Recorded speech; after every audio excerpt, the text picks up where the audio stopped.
Vamos a continuar y hacemos un pequeño repaso.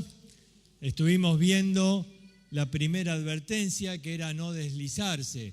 Estos creyentes que poquito a poco, por no aferrarse fuertemente a principios, a convicciones, fueron empujados, arrastrados, llevados y de pronto se estaban deslizando. En el capítulo 3 vemos que estaban dudando de la palabra de Dios y entonces el corazón se empezó a endurecer y en lugar de aceptar el desafío se quedaron ahí, conformados con la salvación, pero no más, sin entrar a la tierra prometida, es decir, sin disfrutar de la voluntad de Dios para sus vidas.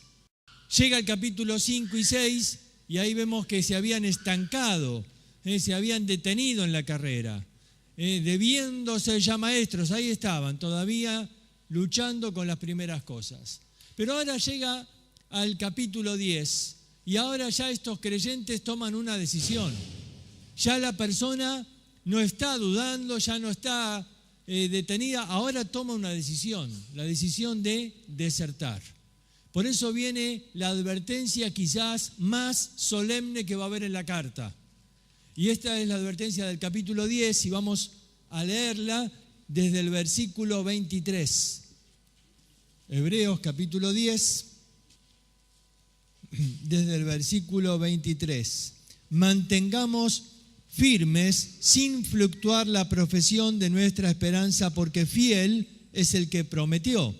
Y considerémonos unos a otros para estimularnos al amor y a las buenas obras, no dejando de congregarnos como algunos tienen por costumbre, sino exhortándonos, y tanto más cuanto veis que aquel día se acerca.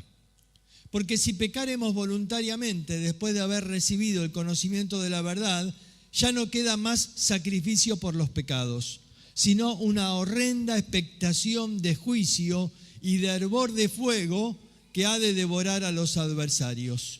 El que viola la ley de Moisés por el testimonio de 2 o 3 testigos muere irremisiblemente. ¿Cuánto mayor castigo pensáis que merecerá el que pisoteare al Hijo de Dios y tuviere por inmunda la sangre del pacto en la cual fue santificado e hiciere afrenta al Espíritu de gracia? Pues conocemos al que dijo: mía es la venganza, yo daré el pago, dice el Señor. Y otra vez el Señor juzgará a su pueblo. Horrenda cosa es caer en manos del Dios vivo. Hasta aquí nomás con la lectura y entonces vemos ahí la advertencia. Muy bien, la advertencia entonces es: no desertemos del ejército de Dios. No desertemos del ejército de Dios. Esta foto fue famosa porque fue ahí un soldado que desertó en Alemania cuando estaba el muro de Berlín, y se escapó, y esta foto se llama así, le pusieron ese nombre, el desertor. No desertemos del ejército de Dios. Alguno esta noche desertó, pero ¿qué va a hacer? Bueno, los colores los perdonamos por hoy, pero bueno, esa es la exhortación. Y uno dice, ¿de dónde sacás ahí el concepto de desertar? No está en lo que leímos. Bueno, sí está, lo que pasa que quizás no fue la forma en que el traductor usó, pero vamos a empezar ahí con el versículo 25, porque viene dando exhortaciones para los creyentes. Dice: mantengamos firmes sin fluctuar, considerémonos unos a otros para estimularnos al amor y a las buenas obras. Y llega el versículo 25, que nosotros lo usamos siempre para exhortar a los hermanos a que no falten a la iglesia. Y está bien, porque hay que venir a la iglesia. Pero el versículo en realidad apunta mucho más profundo que solamente al hecho de asistir a la iglesia. Y entonces dice así: no dejando de congregarnos. Ahora, en realidad, hay una traducción que no está muy exacta acá, porque la palabra, el verbo, está en el verbo que acá se traduce dejando, que es el verbo desertar. No desertemos. Y la palabra congregarnos en realidad es una palabra muy, muy interesante. La palabra en griego es episinagoge. Ahora, la palabra sinagoga la habrás escuchado, y esa palabra sinagoga significa congregarse, congregación. Una sinagoga es simplemente una congregación. Pero acá aparece con un prefijo, episinagoga, y esto es muy interesante porque esta palabra aparece en el Nuevo Testamento solo 2 veces como sustantivo. Aquí y el otro versículo donde aparece es en 2 Tesalonicenses 2:1, que dice, pero con respecto a la venida de nuestro Señor Jesucristo, y ahí está, y nuestra episinagoga con Él, y nuestra reunión con Él. ¿Para qué se usaba este término episinagoga? Bueno, el prefijo epi significa la gran congregación, y se utilizaba para la reunión de todo el ejército de Dios. Por ejemplo, cuando en aquel tiempo había que llamar a una parte del ejército, se usaba la trompeta, ¿no? Y la trompeta era para convocar a distintas cosas. Estaba el toque de reunirse o estaba el toque de rajemos que nos matan. Había distintos toques. Y uno podía llamar a un grupo, a un batallón o a otro. Pero si el general le decía al trompetista, tocá para la episinagoga, ¿sabes qué está diciendo? Llamame a todo el ejército, a todos. Llamámelos a todos acá. Y es interesante este uso de la palabra porque la Biblia nos habla mucho de la trompeta, ¿no? Fíjense que este versículo habla de, y tanto más cuanto veis que aquel día se acerca. Y dice de aquel día, Pablo en 1 Corintios 15 dice, se tocará la trompeta. Y lo vuelve a mencionar, dice, porque se tocará la trompeta. Y habla de esta reunión con él, que es la misma que menciona en 2 Tesalonicenses 2, nuestra reunión, la reunión de todo el ejército de Dios. Esta palabra también aparece en su forma de verbo, algunas veces más en los evangelios. Y ahí se traduce así, fíjate, Mateo 24:31. Y enviará sus ángeles con gran voz de trompeta y juntarán a sus escogidos. La palabra que acá se traduce juntarán es episinagoga, pero la forma verbal, no como sustantivo. Congregarán a todo, reunirán a todo el ejército, juntarán a todos sus escogidos de los 4 vientos, desde un extremo de los cielos al otro. ¿Te das cuenta el uso de la palabra? No se refiere a la congregación local. Si se refiriera a la congregación local, simplemente diría la sinagoga, porque así se llamaba la congregación, la sinagoga. Entonces diría, no dejando de congregarnos, de ir a la sinagoga, pero no usa esa palabra. Usa la palabra epi, que significa el ejército de Dios. Es decir, que no es un llamado a asistir a la reunión local. Es más profundo que eso. El autor dice, no seamos desertores del ejército de Dios. Y tanto más cuando vemos que aquel día se acerca. Es decir, que la cercanía de la venida de Cristo debe ser un estímulo para ser fieles y no desertar. Estos creyentes estaban viviendo situaciones difíciles y algunos estaban tomando una decisión tremenda, desertar del ejército de Dios. Todo el pasaje habla de términos militares. Van a ver después que habla de combate. Dice, sostuvisteis gran combate de padecimientos. Va a hablar después de nosotros no somos los que retroceden. ¿Ves? Todos términos que apuntan a ser fieles en la batalla. Y dice, no seamos desertores del ejército de Dios. Esta palabra nos habla ya de una actitud de rebeldía, de una persona que ya no se está deslizando, ya no está dudando, ya no está tambaleando, ahora tomó una determinación, ser un desertor del ejército de Dios.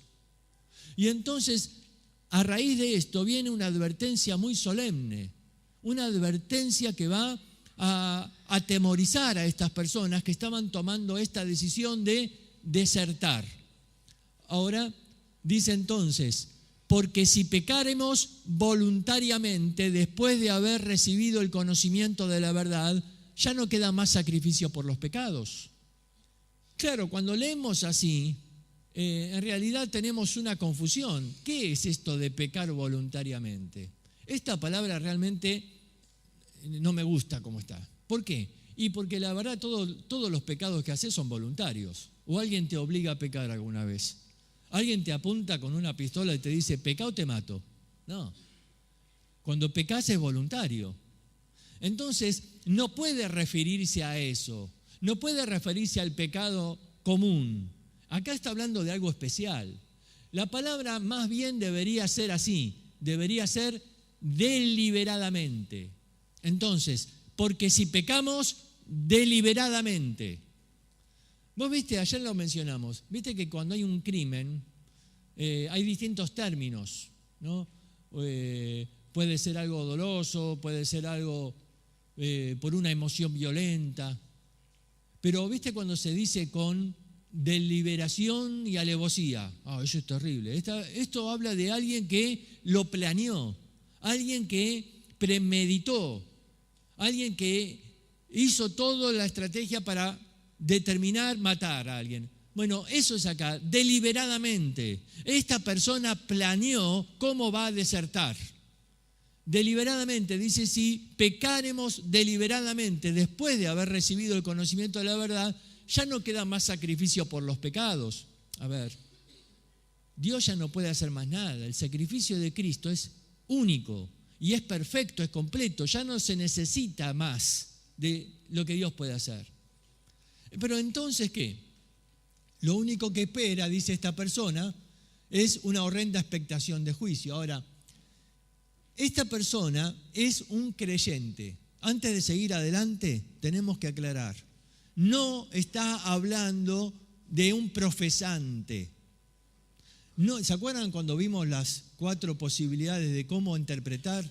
Dijimos que especialmente los que se denominan o tienen la tendencia a esta rama del calvinismo, ellos no creen que un creyente pueda caer en pecado, que pueda ser un desertor. Ellos dicen, no, si se apartó entonces era un profesante. Pero tenemos que aclarar que esta persona era un verdadero creyente. ¿Cómo podemos afirmar esto? Bueno, porque acá dice, en el versículo 29, y tuviere por inmunda la sangre del pacto en la cual fue santificado. Ahora, esta palabra, santificado, se había usado en el versículo 14. Fíjense cómo dice, 10, 14, dice así, porque con una sola ofrenda hizo perfectos para siempre a los santificados. La palabra perfectos podríamos traducirla completos. Hizo completos para siempre a los santificados. Este versículo nos dice que el sacrificio de Cristo fue suficiente. No necesitas nada más.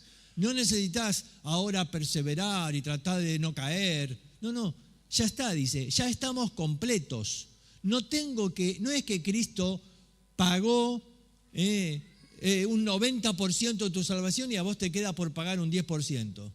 No. El pago está completo. Dice, hizo perfecto para siempre a los santificados.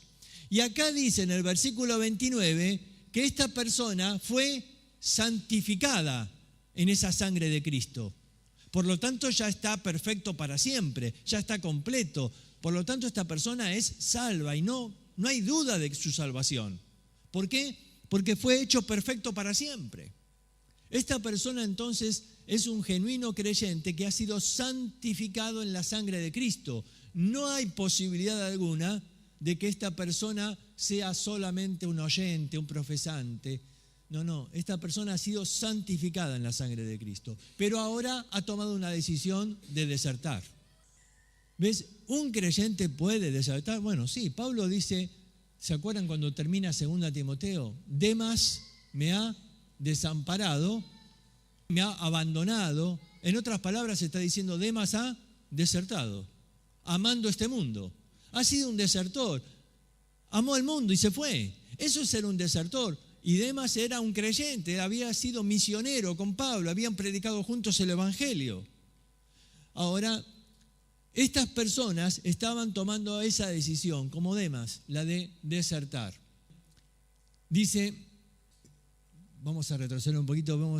Quiero que presten atención a algo ahí. Acá, este versículo dice, e hiciere afrenta al Espíritu de gracia. Falta algo acá arriba que dice, pisotea al Hijo de Dios. Segundo, tiene por inmunda la sangre del pacto. Y tercero, hace afrenta al Espíritu de gracia. Este pecado ya se había nombrado en Números capítulo 15. Números capítulo 15 enseña en la ley qué sacrificio hacer para distintos tipos de pecado. Uno dice, ¿pero cómo? ¿No son todos los pecados iguales? Bueno, a ver, en un sentido sí, en otro sentido no. ¿Cómo es esto? Claro, todos los pecados son pecados, pero no todos los pecados tienen las mismas consecuencias. Y hay pecados entonces que se pueden separar en 3 secciones. No tiene que ver con cuál pecado entra en cada sección. A ver, ¿dónde coloco el robar? ¿Dónde coloco el adulterio? No tiene que ver con eso. Tiene que ver con la actitud que te lleva al pecado. Y entonces Números capítulo 15 habla de 3 formas o de 3 clases de pecado. Dice, por ejemplo, que si uno peca pero por ignorancia, es decir, yo no sabía que era pecado. Esa es una manera. Bueno, para esa persona le dice, tienes que hacer un sacrificio así, así. La segunda es el pecado que se llama por yerro. Por yerro es por error, es decir, bueno, sí, pequé, me equivoqué, la verdad no debería haberlo hecho. Pero el tercer tipo de pecado es el que se menciona acá, en Números 15:31. Dice, mas la persona que hiciere algo con soberbia, esta persona lo hace deliberadamente. ¿Ves la relación? Esta persona lo hace premeditadamente. Esta persona ultraja a Jehová. Esa persona será cortada del medio del pueblo porque tuvo en poco la palabra de Jehová y menospreció el mandamiento. Fíjense que hay 3 actitudes acá que de alguna manera son paralelas a las 3 que se mencionan en Hebreos. Ahí se habla de pisotear al Hijo de Dios, se habla de tener por inmunda. La palabra inmunda para nosotros es muy fuerte. Para el judío es común inmunda, es decir, tomo la sangre de Cristo como la de cualquier otro sacrificio. Pero está de alguna manera pisoteando al Hijo de Dios, tiene por inmunda la sangre y hace afrenta al Espíritu de gracia. Y acá 3, ultraja a Jehová, dice, tienen poco la palabra y menosprecia el mandamiento. ¿Ves? Esta persona con su actitud está diciendo lo siguiente, no me importa lo que diga Dios, no me importa, yo lo voy a hacer igual. Pero escúchame, no tenés, la palabra de Dios te dice, no me interesa lo que dice Dios, yo lo voy a hacer igual, estoy decidido, deliberadamente, ¿ves? Y viene el hermano y te aconseja, pero no tenés temor, estás arruinando tu testimonio, estás ensuciando, no me interesa. Esta persona ha decidido en su corazón ser un desertor. Y por eso dice, pisotea al Hijo de Dios y tiene por común la sangre. Es decir, no le importa el sacrificio de Cristo. ¿Te acordás la advertencia en el capítulo 2? Ha descuidado una salvación tan grande. Esta persona entonces, que deliberadamente ha tomado esta decisión, dice, ya no hay más sacrificio por el pecado. Entonces, ¿qué le espera a esta persona? Le espera, dice, una horrenda expectación de juicio y de hervor de fuego que ha de devorar a los adversarios. Ahora, yo sé que este versículo asusta, ¿no? Parece que habla del infierno. Bueno, no está hablando de infierno. La verdad es que, por ejemplo, la palabra horrenda es la palabra de phobos, de donde viene, ¿vieron las fobias? Es la palabra para temor. Le espera un juicio. La palabra expectación es la misma que para esperanza. Es decir, cuando él tiene una esperanza de juicio, ¿cómo está? Lleno de temor. Le espera un temor absoluto de enfrentar ese juicio. Ese juicio que ya dijimos es el juicio del tribunal de Cristo. Porque esta persona es salva y va a estar ahí en ese juicio. Claro, si es un desertor y lo agarra el tribunal militar y lo manda a juicio, ¿cómo va él a juicio? Con una horrenda expectación de juicio. Luego dice, y de hervor de fuego. La palabra hervor nos hace pensar en algo terrible, pero habla de el ardor, el fuego, el caliente fuego, el fuego ardiente, que ha de devorar o que ha de consumir. Cuando lleguemos al capítulo 12 vamos a ver que dice ahí que nuestro Dios es fuego consumidor. Dice 1 Corintios 3 que tus obras van a ser probadas. Y dice que si eran madera, heno y hojarasca, ¿qué va a hacer el fuego? Las consume. Y dice que ha de devorar a los adversarios. Ahora, aquí llegamos a la palabra que importante para aclarar. ¿Quiénes son estos adversarios? Bueno, en primer lugar, no es la palabra para enemigos que se usa muchas veces en el Nuevo Testamento. ¿Vieron cuando dice, por ejemplo, Romanos capítulo 5? Dice, siendo aún pecadores, Cristo murió por nosotros, porque si siendo enemigos de Dios fuimos reconciliados. Antes éramos enemigos, ahora ya no, ahora fuimos reconciliados, ahora somos hijos de Dios, pertenecemos al ejército de Dios. Esta no es la palabra acá. La palabra adversarios acá es la palabra hiponantios. Ahora, cada vez que ves el preposición hipo, cada vez que ves ahí, acordate no del hipo cuando tenés hipo, sino acordate del hipopótamo. ¿Por qué? Hipo significa abajo. El término hipopótamo es un caballo abajo del agua, de abajo. El término abajo nos lleva a pensar en una persona que está encubierta. Dice, es alguien que se opone, alguien contrario, pero ahí está la clave, encubiertamente. Esta persona es un desertor, esta persona encubiertamente se fue ahí y de pronto se ha convertido en un traidor. Ahora es usado por el enemigo. ¿Cómo es que el enemigo te puede usar? Bueno, nosotros como soldados de Cristo somos llamados ¿a qué misión? Hechos 1:8, ¿qué dice que es nuestra misión? ¿Me seréis qué? Testigos. Esa es la misión que tenemos, la misión principal que tenemos. Me seréis testigos. ¿Qué significa ser un testigo? Ser un testigo significa que debo atestiguar con mi vida que Cristo es verdad, que Él realmente salva, que Él transforma la vida, que realmente Él me ha limpiado, me ha rescatado, me ha sacado del pecado. Ser un testigo es eso. Yo a veces uso este ejemplo de, suponete que están todos con una epidemia, una enfermedad, viene ahí alguien, me da un medicamento, lo tomo y me cura. Yo le digo, ¿cuánto te debo? No, yo lo que quiero es que seas mi testigo. ¿Qué es eso? Que vayas y le muestres a la gente que ese medicamento funciona, que lo tomaste y te curó. Entonces ser testigo es mostrarle al mundo que el Evangelio funciona, mostrarle que funciona en mi vida, que me salvó, que no necesito seguir en el pecado para buscar placer, que soy feliz con Cristo y que no necesito otra cosa, que el Evangelio funciona. Eso es ser testigo. Ahora, de pronto, un desertor se apartó, se entregó en el pecado. ¿Y qué es lo que está anunciando con su vida? Que el sacrificio de Cristo no alcanzó. Que la verdad Cristo no me satisfizo la vida, que necesité del pecado otra vez. ¿Qué es el mensaje que Él está dando? Cristo no fue suficiente. La verdad no sirve, necesito volver al mundo a buscar ahí felicidad. Cristo no me pudo hacer feliz. Y de pronto, obviamente, las personas que le conocen y lo ven así, ¿se van a ver atraídas a venir a Cristo? No.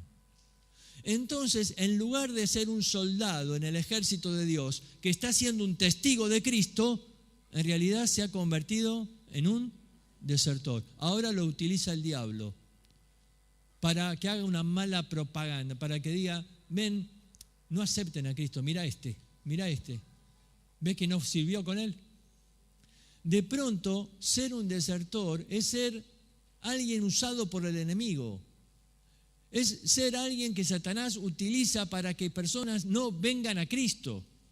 Por eso es tan grave la situación. Por eso dice, esta persona está trabajando encubiertamente para el enemigo. Ahora, eso no significa que pierde la salvación, no significa que no es más hijo de Dios. Porque ser un hijo de Dios es algo que no se puede deshacer, ya somos hijos. Pero no creas, dice, que Dios no va a hacer nada. Y entonces hace la comparación. En la ley de Moisés, si alguien actuaba de esa manera, ¿qué se hacía? Tenía que morir, irremisiblemente, es decir, no hay forma de redimirlo. Dice, ¿cuánto mayor? ¿Ves la palabra que compara? Mayor. ¿Cuánto mayor castigo pensás ahora que merece? Claro, porque ahora no está simplemente despreciando un sacrificio de un animal, ahora está despreciando el mismo sacrificio de Cristo. Es mucho más grave lo que él está haciendo. Tenemos un privilegio enorme ahora, y ahora cometer ese pecado deliberadamente, de ser un desertor, de ser alguien usado por el enemigo, va a traer un castigo, claro que sí. Y entonces habla de ese castigo, fíjate. Dice, pues conocemos al que dijo, mía es la venganza y yo daré el pago, dice el Señor. Y otra vez, el Señor juzgará ¿a quién? A su pueblo. Ahora, presten atención porque este versículo confirma lo que venimos diciendo. El juicio del cual está hablando aquí es un juicio ¿a quién? Al pueblo de Dios. No está hablando acá del juicio a los inconversos. No está hablando acá del juicio que determina si una persona va a entrar al cielo o va a ir al infierno. No está hablando de ese juicio. Acá está hablando del juicio que corresponde al pueblo de Dios. El Señor juzgará a su pueblo. Y dice, mía es la venganza, yo daré el pago. Esta palabra pago es neutra. ¿Qué significa? Es decir, se puede usar para bien o para mal. Un pago es lo que le corresponde a la persona. Si es bueno, ese va a ser una recompensa. Si es malo, va a ser una retribución, pero es lo que le corresponde. Dice, yo voy a dar el pago. A ese soldado que luchó fielmente por la causa de Cristo, le voy a dar su recompensa. Pero si ha sido un desertor, ¿qué pensás que le voy a dar? Yo voy a darle el pago. Mía es la venganza, es decir, yo voy a tomar la decisión, dice el Señor.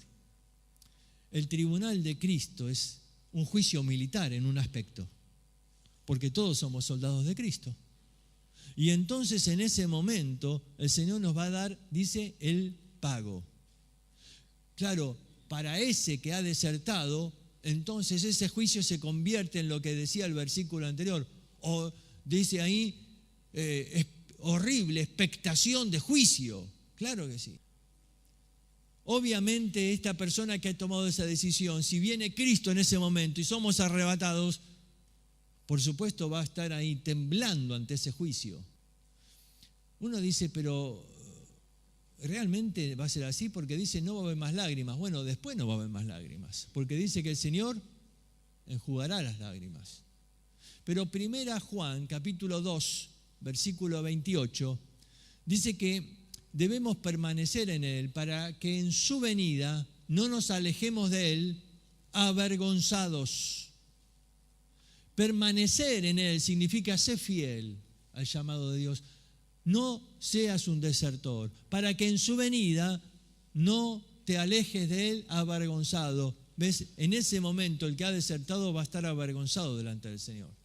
En ese momento él va a sentirse avergonzado porque ha sido un traidor, porque en lugar de ser un testigo de Cristo, en lugar de mostrar con su vida que vale la pena vivir para Cristo, ha sido usado por el enemigo para alejar a otros de Cristo. Entonces, dice acá, yo daré el pago, dice el Señor. Dice, versículo 39, pero nosotros no somos de los que retroceden para perdición, sino de los que tienen fe para preservación del alma. Bueno, algunos dicen acá, bueno, ¿ves? Aquí está hablando de perdición. Esto es ir al infierno. No. La palabra perder significa simplemente, es usada en muchos aspectos, de cosas que puedo perder. Pero fíjense de qué viene hablando. Versículo 35. No perdáis vuestra confianza, que tiene ¿qué? Grande galardón. Nosotros no somos de los que retroceden para perdición. Está hablando acá de perder el galardón, sino de los que tienen fe para preservación. Esta palabra es muy importante, porque esta palabra, primero, retroceden. Antes de preservación, como está puesto así, vemos primero retroceden. La palabra es hipostelos. Hipo, ¿te acordás que era? Abajo. Retroceder, retirarse, abandonar. Literalmente se usaba para bajar las velas del barco. El barco que de pronto está cansado porque los vientos son contrarios y dice, basta, no luchemos más, baja las velas. Se rinde, se entrega.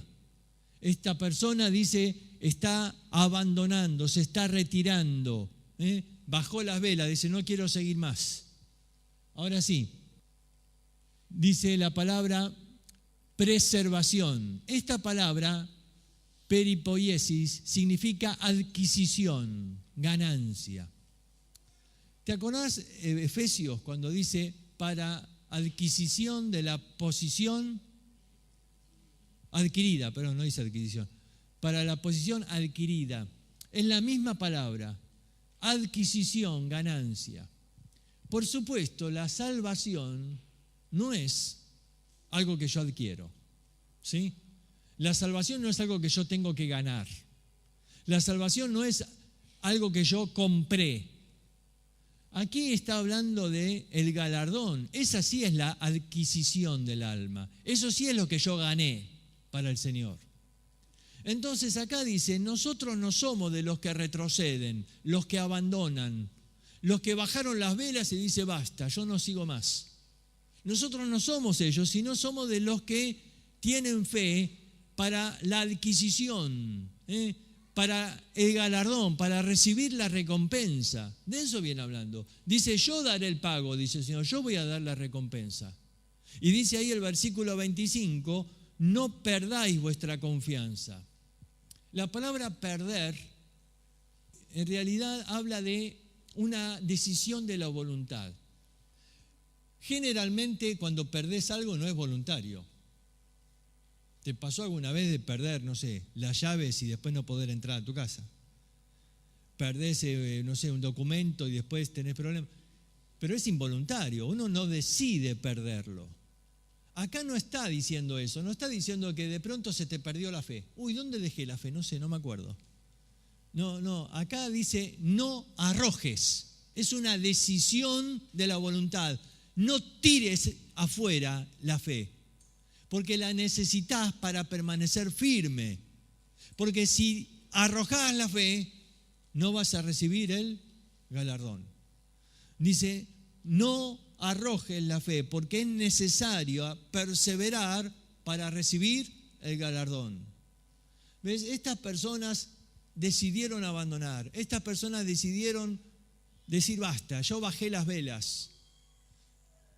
Pablo, el autor de Hebreos, dice, nosotros no somos de los que retroceden, somos de los que permanecemos fieles a Dios, porque queremos recibir la recompensa. Justamente dijimos, en el capítulo 11 va a describir en qué consiste la fe. Y en el 12, en qué consiste la perseverancia. Eso de tener paciencia, de aguantar hasta el final para poder recibir el galardón. Porque estas son las dos cosas que se necesitan, dice, para poder recibir el galardón. Ahora, hay un pasaje en un salmo que nos ilustra esta actitud, justamente lo que dice acá. Fíjate, es el Salmo 78, versículo 9 al 11. Dice así, los hijos de Efraín arqueros armados volvieron las espaldas en el día de la batalla. Otra versión traduce, retrocedieron en el día de la batalla. Ahí tenés. Los de Efraín, dice, a pesar de que eran arqueros armados, es decir, tenían armas, tenían flechas, sin embargo, ¿qué pasó en el día de batalla? Retrocedieron. Dice ahí, dieron la espalda, retrocedieron. Fíjate cómo sigue diciendo, porque vas a ver que la actitud es muy similar a lo que describe acá. No guardaron el pacto de Dios, ni quisieron andar en su ley, sino que se olvidaron de las obras que Dios hizo y de sus maravillas que le había mostrado. Fíjate, porque esto describe a estos creyentes. Dice acá, no guardaron el pacto, ellos decidieron no guardar, no andar. Dice, basta, yo no quiero andar más en el camino de Dios, sino que se olvidaron. Y se olvidaron, dice, se olvidaron. Fíjate, vení conmigo acá, Hebreos capítulo 10. Fíjate cómo dice en el versículo 32. Pero traed a la memoria los días pasados. ¿Qué les había pasado? Se olvidaron. Se olvidaron. Traed a la memoria los días pasados en los cuales, después de haber sido iluminados, sostuviste gran combate de padecimientos. ¿Sabes qué le está diciendo? Le dice, escúchame, vos estás por desertar, pero escúchame, dice, ¿no te acordás? ¿No te acordás cuando aceptaste a Cristo? ¿No te acordás la lucha? Ese gran combate de padecimiento. ¿Te acordás las cosas que viviste con el Señor? ¿Te acordás cómo fue duro? Quizás tuviste problemas ahí en tu familia, o quizás tuviste ahí en el trabajo algún problema. Quizás alguno de tus amigos se burló de vos y ahí estuviste fiel a Dios. Y soportaste la burla y soportaste las presiones. Sostuviste gran combate y fuiste fiel. Y ahora vas a desertar. Ahora vas a abandonar. Luchaste por el Señor, estuviste fiel a Dios, te bancaste todas las presiones de tus amigos. ¿Y ahora? Eso es lo que le dice, no te olvides de todo lo que Dios hizo en tu vida. No te olvides de aquellas batallas que peleamos por el Señor. Cuando ganaste esa alma para Cristo y viniste feliz y contento. ¿Y ahora qué pasó? ¿Ves? Esto era lo que había pasado con estos creyentes. Estaban tomando una decisión de abandonar, de retroceder. Y entonces el autor los va a exhortar con un último versículo. Hebreos capítulo 10. Versículo 37. Porque aún un poquito, y el que ha de venir, vendrá, y no tardará. Mas el justo vivirá por fe. Y si retrocediere, no agradará a mi alma. Esta es una cita de Habacuc. En Habacuc resulta que el profeta estaba viendo una visión de que iban a venir los caldeos. Los caldeos era una nación terrible y a él no le gustó para nada cuando Dios le anunció de que iban a venir los caldeos. Y entonces Dios le dice en Habacuc capítulo 2, versículo 2, escribe la visión y declárala en tablas para que corra el que leyere en ellas.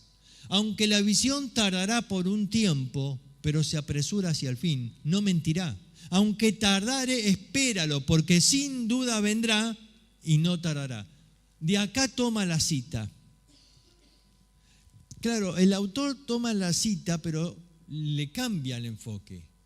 En aquel tiempo la visión de Habacuc era vienen los caldeos, el juicio de Dios.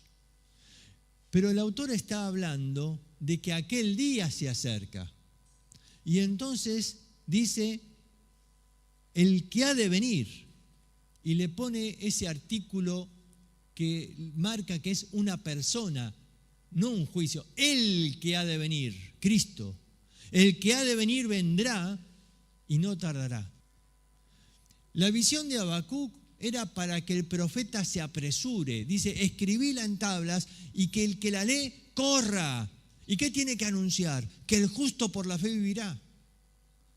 que Dios tiene un plan y que aunque los caldeos mataban a todos, si realmente ellos tenían fe, Dios los iba a proteger y iban a vivir. Y entonces el autor está diciendo, nosotros también tenemos una visión, una profecía, sabemos lo que va a pasar, sabemos a dónde va el mundo, sabemos el juicio que vendrá. Entonces dice, ahora tú tienes que correr y dar un mensaje. ¿Cuál es? El justo por la fe vivirá. El mensaje de Dios no cambia.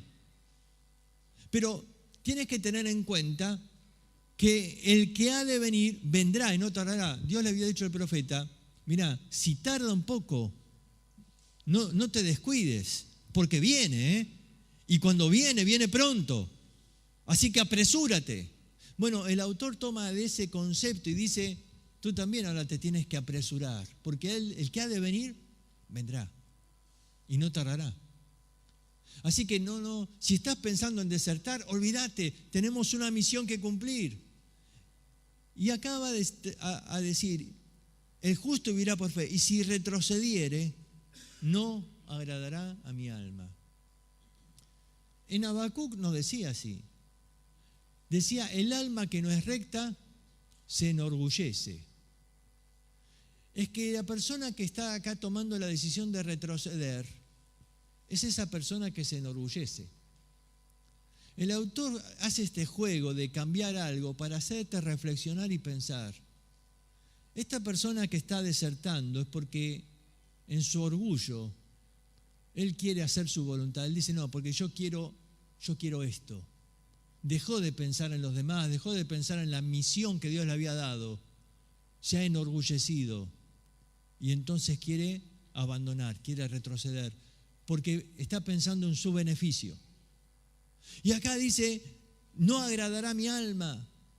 Dice, el que ha de venir vendrá y no tardará. Dice, y tanto más cuanto veis que aquel día se acerca. El autor pone la venida de Cristo acá como un estímulo a decir, no se te ocurra desertar, el Señor viene pronto. Viene pronto, el que ha de venir vendrá, no tardará, el Señor viene pronto. Me llama la atención que dice que podemos ver que se acerca el día, porque dice, tanto más cuanto veis que se acerca el día. ¿Vos podés ver que se acerca el día de Cristo? Sí, claro, porque vemos cómo se va preparando todo. La verdad es que no hay una profecía que se tenga que cumplir antes del arrebatamiento. No, las profecías son para después. El Apocalipsis te habla de todo lo que va a pasar después de la venida de Cristo. Pero lo que nosotros podemos ver son las señales de los preparativos, de cómo el mundo se va preparando. Y eso sí lo podemos ver. Claro, nosotros vemos cómo se prepara Israel para tener el templo, y el templo es clave. El templo es el centro de la profecía. Porque ¿te acordás dónde dice que el anticristo se va a sentar? En el templo de Dios, y se va a hacer pasar por Dios, va a reclamar que el mundo lo adore, y ahí se arma la gran batalla. Entonces, el templo es fundamental, pero hoy no está el templo judío. Bueno, no, pero vemos cómo se está preparando todo. Vemos que ya tienen todo listo. Vemos que es una cuestión de tiempo, porque hay un rabino, ¿no?, del Instituto del Templo, que él dice, nosotros tenemos todo listo, solamente es un problema político, porque ahí donde quieren reconstruir el templo está la cúpula esa dorada que se ve en todas las fotos de Israel, que es de los musulmanes. Si lo tocamos ahora eso, se arma una guerra. Es un problema político. Dice, estamos esperando que surja el líder político que logre hacer la paz. Ese va a ser nuestro Mesías, dice. Y justamente en el libro de Daniel, capítulo 9, dice que esa última semana, que es la de la tribulación, va a comenzar cuando alguien va a hacer confirmar un tratado de paz. Nosotros sabemos que ese alguien es el anticristo. Y les va a construir el templo. Justamente lo que este hombre dice. Ahora ves que aquel día se acerca. Y vemos cómo el mundo hoy está hablando de la necesidad de un gobierno mundial, como nunca antes lo había hablado.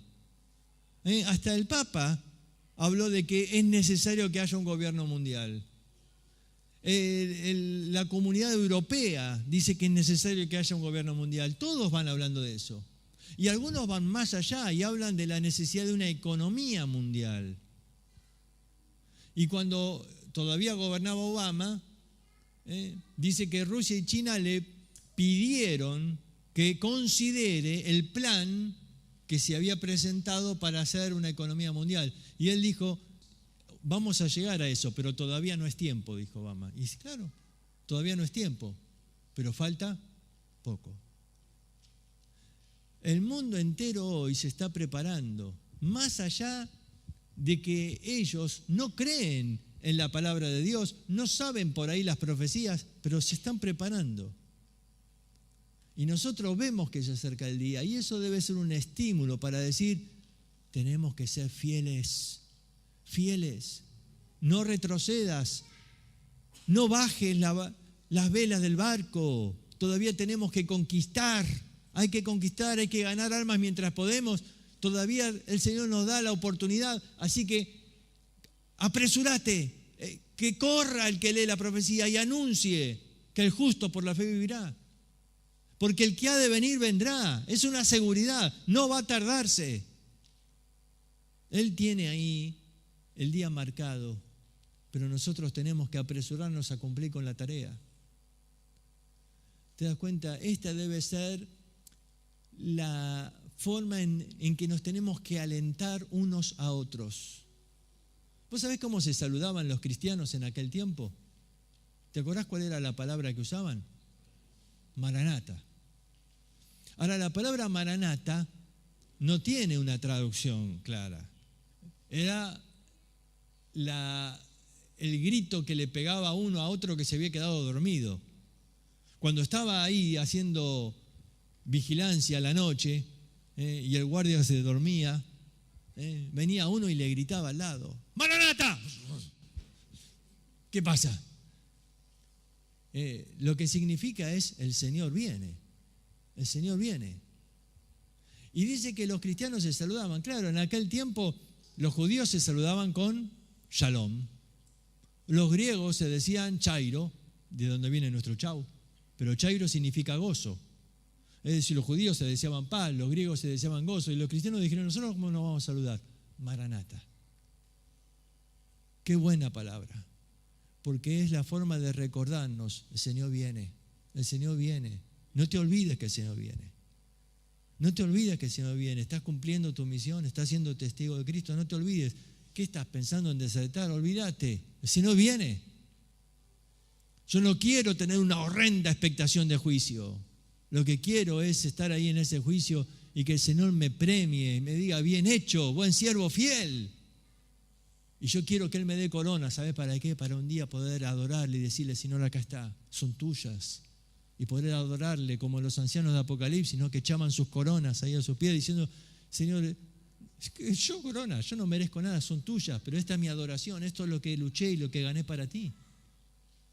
Yo no quiero alejarme de él avergonzado, como dijo Juan, avergonzado por haber sido un desertor.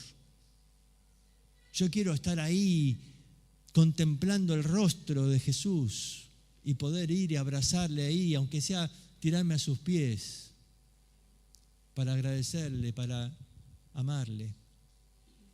El Señor viene, el Señor viene. ¿Te das cuenta? Ese debe ser la forma en que nos tenemos que alentar unos a otros. Por eso dice acá en el comienzo del capítulo, considerémonos unos a otros para estimularnos, para que no nos enfriemos, para que no se endurezca el corazón, para que no nos alejemos de Dios, para que no estemos ni pensando en desertar. Considerémonos, ¿para qué? Para alentarnos diciendo, el Señor viene y vemos que se acerca, así que sé fiel, sé fiel. Tenemos que entender que somos el ejército de Dios y tenemos que alentarnos unos a otros con estas palabras. Vamos a terminar orando. Señor, te damos gracias por tu palabra y rogamos que tú nos ayudes a ser fieles. Necesitamos, Señor, que tú puedas recordarnos constantemente esta verdad de que el Señor viene pronto, para que la espera de su venida nos ayude a no perder la visión, a no perder el foco de la vida, a entender que estamos ahí esperando su venida. En el nombre de Cristo Jesús, amén. Nos quedaron unos minutitos y como este pasaje sé que es uno de los más complicados de las advertencias, me gustaría saber si hay una pregunta. Si hay una pregunta tenemos, mañana vamos a hacer un tiempo, dije, pero general de todas, pero como quedaron unos 5 o 10 minutitos, si alguien tiene una pregunta de este pasaje de capítulo 10, podemos tomar un tiempito ahora. ¿Alguien así? ¿Alguien tiene una pregunta? Sí, miren, hay dos corrientes. Una son los que creen que la salvación se pierde y otra de los que dice, no, si abandonó, si no perseveró hasta el fin, nunca fue salvo. La verdad es que las dos corrientes, aunque parecen opuestas, en realidad coinciden en lo mismo, en que la evidencia de mi salvación es que yo persevere hasta el fin, que yo sea santo y no caiga en pecado. Y la verdad, ese es un error, porque eso no es evidencia necesariamente de salvación. Por supuesto que tengo que perseverar, pero si no lo hago, eso no es que no soy salvo. Los dos se basan en el mismo versículo, el que perseverare hasta el fin, será salvo. Pero es un versículo totalmente sacado de su contexto. Cuando leemos ese versículo que está en Mateo capítulo 25, está hablando de la época de la tribulación. Y la palabra salvo ahí, será salvo, no está hablando de la salvación del alma. No tenemos tiempo de ver todo Mateo 25. Pero está hablando de entrar al reino. Si ustedes siguen leyendo, van a ver que el autor está diciendo ahí que si abandonás, si no perseverás, no vas a poder entrar al reino. Ahora, ¿quién entra al reino? El que está con vida y entra al reino, ¿no es cierto? Entonces, esto de el que perseverare será salvo está totalmente sacado de su contexto. No es la evidencia de mi salvación que yo persevere. Yo no puedo perder la salvación. Esto está claro. Pero tampoco, si no persevero, eso sería una señal de que nunca fui salvo. No, los dos se equivocaron en esto. Nosotros tenemos muchos textos en el Nuevo Testamento que nos confirman de que una persona puede haber caído y aún así ser salva. Vamos a citar algunos. 1 Corintios capítulo 5. El muchacho que ha cometido un pecado, dice, tan vergonzoso que ni se nombra entre los gentiles, porque estaba conviviendo con su madrastra, la que era mujer de su padre. Dice, el tal se ha echado a Satanás. Esa es una expresión para decir, sáquenlo del ámbito de la iglesia y se ha echado al mundo. El mundo está bajo el dominio de Satanás. ¿Qué le va a pasar a este muchacho en el mundo? Y destrucción de la carne, no hay otra cosa. El pecado va a llevar su consecuencia y su carne va a ser destruida. Pero ¿qué va a pasar con su espíritu? Dice, su espíritu será salvo el día postrero. Pablo dice, él va a ser salvo, porque si él fue salvo, va a ser salvo. Ahora, estaba apartado, pero aún así él es salvo, dice. ¿Te das cuenta? Está hablando de alguien que aún en un pecado tan terrible no perdió su salvación y tampoco era evidencia de que no había sido salvo. Él era salvo. Lo que dijimos de Demas dice, apostató, abandonó al Señor. Fue un desertor, dice. Sí, pero Demas era alguien que fue un misionero predicando al lado de Pablo, era salvo. A ver, ¿es verdad que hay algunos que son profesantes y no son salvos? Sí, pero ellos nunca dieron fruto. Por ejemplo, Simón el Mago. Él se convirtió aparentemente con Felipe, Pero Pedro después vino y vio que su motivación no era verdadera, que él quería el poder del Espíritu, que él quería ganar plata con eso. Y él dijo, la verdad, todavía vos estás en una prisión de maldad, nunca fuiste liberado, nunca saliste de ahí. Ese es un profesante, alguien que se acercó pero con una motivación errada, y Dios que ve el corazón, dice, no, este no es salvo. Pero Simón el Mago nunca dio fruto. Cuando un creyente da fruto, está dando testimonio de que es verdaderamente un hijo de Dios. Después se aparta, sí, pero él ya dio muestra de que fue un hijo de Dios. Él ya mostró que Jesús dijo, por sus frutos los conoceréis. Dios no necesita ver los frutos, nosotros lo conocemos por los frutos.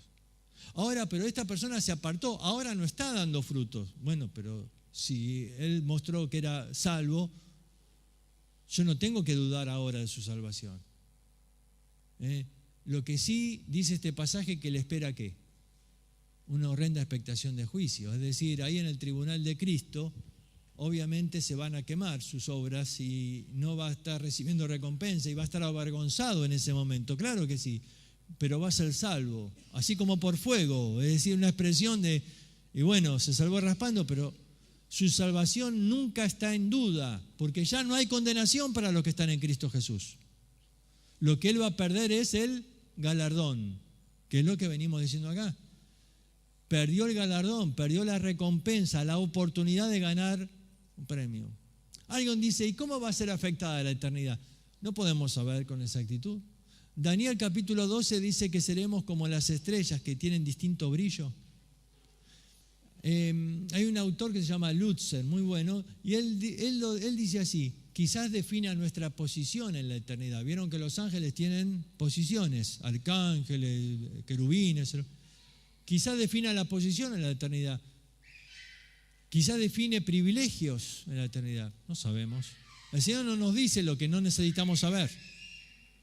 Pero sabemos que la persona que se le queme todas las obras, dice Corintios, va a sufrir pérdida.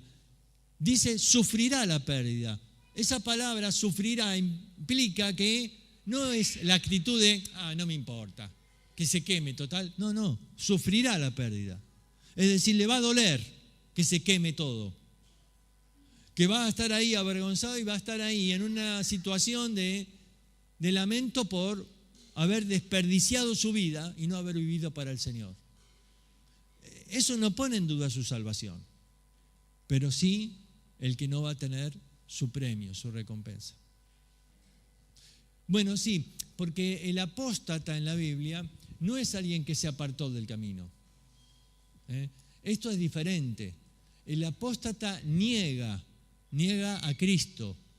Es decir, el apóstata te dice, no, yo no creo que Cristo haya existido. No creo que sea Dios. Fue un hombre nomás. Pero vos no creíste antes. Bueno, sí, pero estaba equivocado. Pero esta persona no es que se apartó, no es que cayó en pecado. Él está negando a Cristo. Esta persona que niega a Cristo no es salva. Nunca lo fue. ¿Por qué? Porque está negando al Salvador. No es la negación de Pedro, que Pedro le negó por cobardía, porque tenía miedo que lo metan preso. Pero era mentira. Si vos lo agarrabas a Pedro aparte y decís, Pedro, ¿en serio no conoces? Sí, claro, si yo soy su discípulo, ¿cómo no? Pero lo estaba negando, pero era falsa esa negación.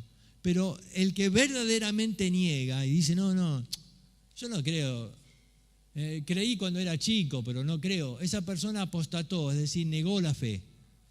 Pero esa persona evidentemente no tiene al Espíritu Santo.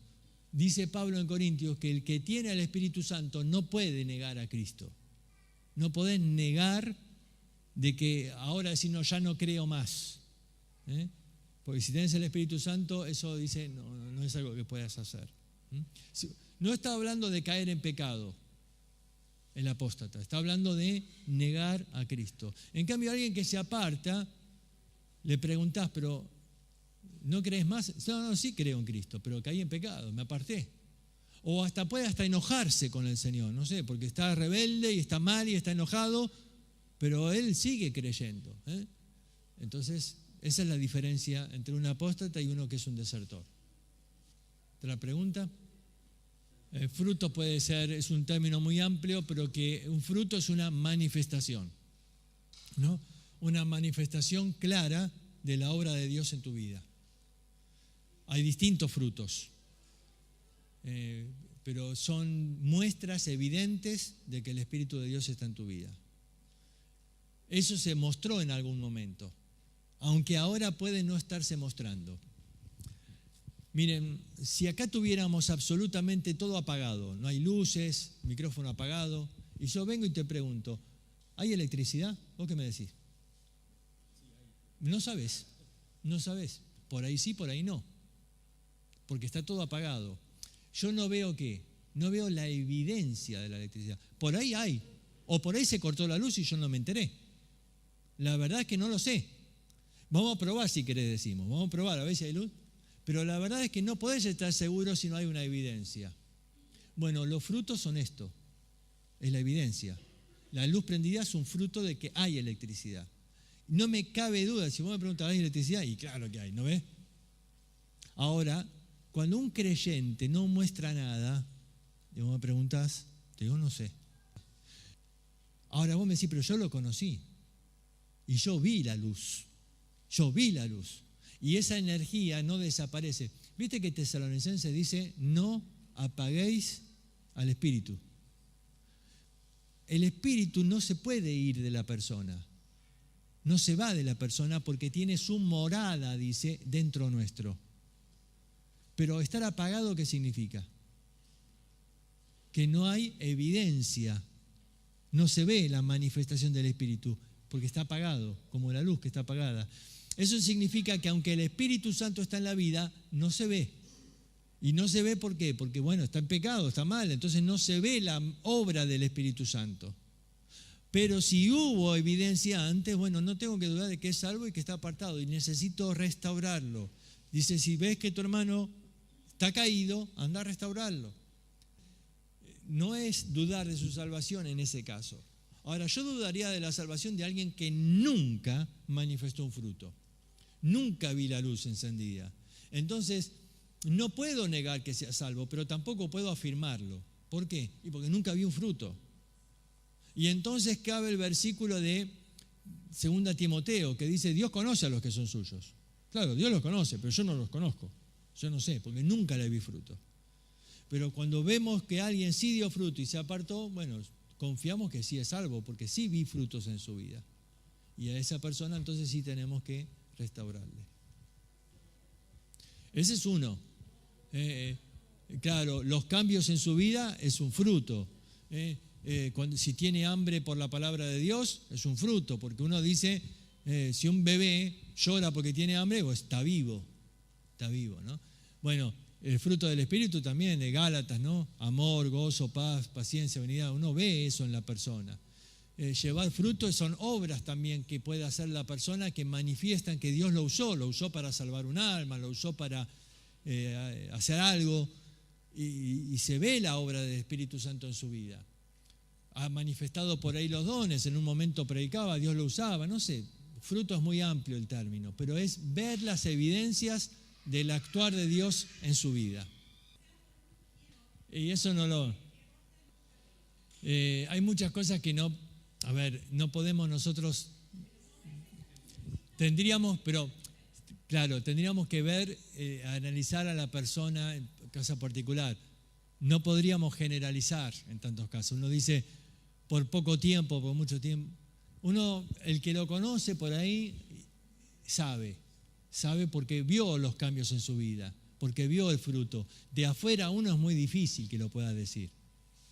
Nosotros, yo lo que les animo es, si hay dudas, bueno, 2 Corintios termina diciendo, examínese cada uno, si está en la fe, examínese.